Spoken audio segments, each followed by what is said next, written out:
Adapun ayah ibunda Nabi dan bapak ayah ibunda Nabi, jelas beliau adalah hidup di masa fatrah. Nabi belum jadi nabi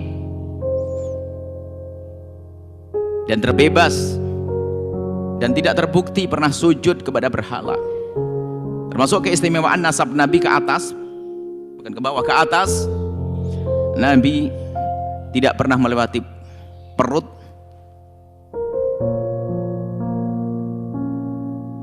dan punggung laki-laki yang menyekutukan Allah dan melakukan zina.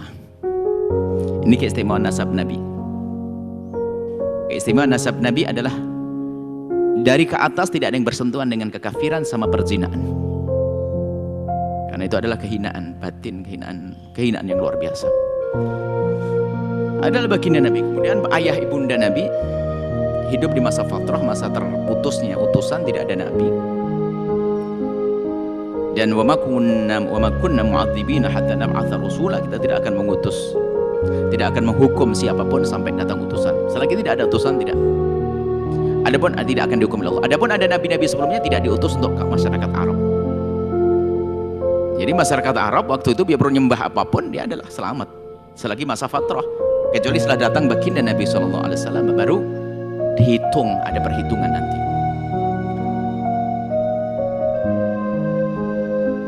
Jadi itu cukup kita meyakini bahasa Nabi adalah hidup ayahanda Nabi, ibunda Nabi di masa fatrah. Fatrah itu masalah terputusnya wahyu, tidak ada Nabi saat itu. Seperti orang hidup di tengah hutan belantara, biarpun dia nyembah berhala, asalkan dia tidak pernah mendengar Islam, maka dia adalah orang yang selamat. Atau di daratan Eropa sana, sekelompok orang di kampung yang tidak pernah dengar Islam melalui jalan yang benar, tapi dia prasangka buruk dengan Islam, tapi salah informasi, selamat. Allah tidak akan menghukum mereka karena dia tidak mendengar Islam dengan yang benar.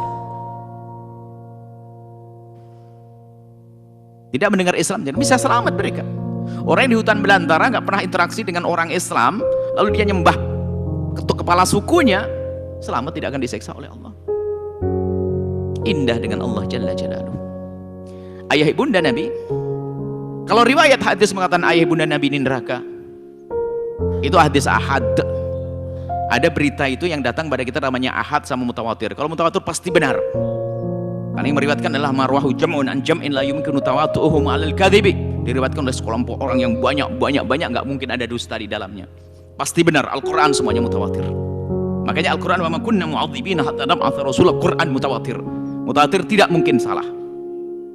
Adapun khabar ahad bisa saja dia adalah salah. Khabar ahad adalah selain mutawatir, berita yang diriwayatkan oleh orang-orang yang mungkin sekali ada kesalahan dan sebagainya, riwayat yang mungkin salah.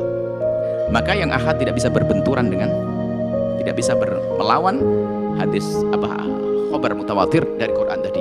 Maka kita pinggirkan. Maka tidak usah pakai penjelasan hadis Nabi biarpun dikatakan sahih tapi bertentangan dengan Al-Quran. Hadis yang mengatakan ayah ibunda Nabi di neraka, jangan dengar itu. Kita cukup dengan Al-Quran, selesai. Karena apa? Bertentangan, ada ta'arud di sini.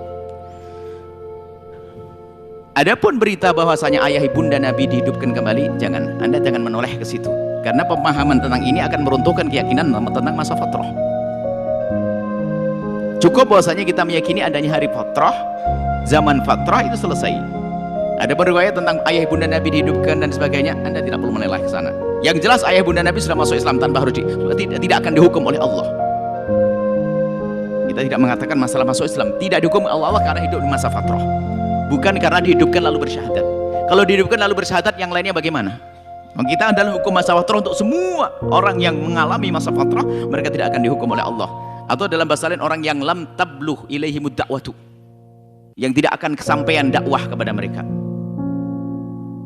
Ada satu malahat, satu hal yang mungkin selama ini tidak pernah terfikirkan, hanya di sela-sela kita mengajar akidah, terlintas waktu kita bicara, kalau tidak salah, membahas tentang sifat-sifat Nabi. Nabi itu diantaranya, Nabi itu akan terjaga dari kekafiran mulai dari lahir. Semua Nabi. Jadi gak ada Nabi yang terbukti kafir lalu dia masuk Islam, gak ada. Nabi akan terjaga dari kecil. Ini mungkin malhat, ini mohon ini menjadi catatan khusus, karena ini mungkin mungkin selama ini kita tidak pernah terlintas tentang makna ini. Untuk menyatakan ayah ibunda Nabi adalah orang yang selamat, bukan seorang yang kafir, adalah keyakinan bahwasanya semua Nabi terjaga daripada kekafiran. Jelas? Jadi nggak mungkin ada nabi yang kafir, tidak ada nabi yang kecilnya kafir dan sebagainya. Sekarang pembahasan masalah anak, bukankah dalam ilmu yang kita pelajari orang kafir kalau punya anak, anaknya jadi apa? Orang kafir kalau punya anak, anaknya jadi kafir. Coba, yang mengatakan ayah ibunda Nabi kafir melahirkan Sayyidina Nabi jadi apa? Kafir. Telah salah dia di sini. Akhirnya mengatakan Nabi jadi kafir di masa kecilnya. Oh, bahaya sekali. Ini setelah kita mengajar, saya terlintas sama anak ini. Iya. Yang mengatakan Nabi adalah ayah ibunda Nabi kafir, lalu di neraka selamanya, berarti Nabi lahir dari perut orang kafir. Kalau lahir dari perut orang kafir, maka dia harus kafir di masa kecilnya. Kan begitu kaidah ilmu yang kita pelajari. Baik, selesai masalah ini insyaallah. Ibunda Nabi, ayah Nabi adalah Najiyah, ini selamat. Selamat. Sudah, jangan singgung-singgung masalah itu. Kalau Anda masih belum mampu ngomong begini, Anda renungi.